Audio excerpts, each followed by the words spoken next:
walang natatanong, pero here is a quick tour of my shelves of Kung Anik-Anik.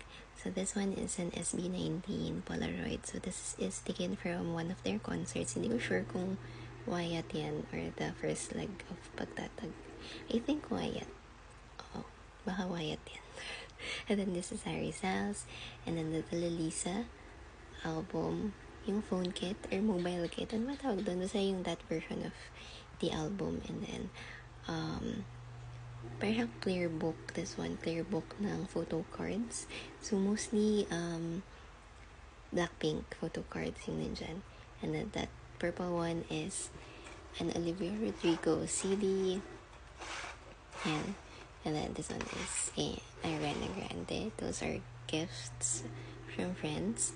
And then this one is the Blackpink Born Pink album. Ito yung the album, Blackpink.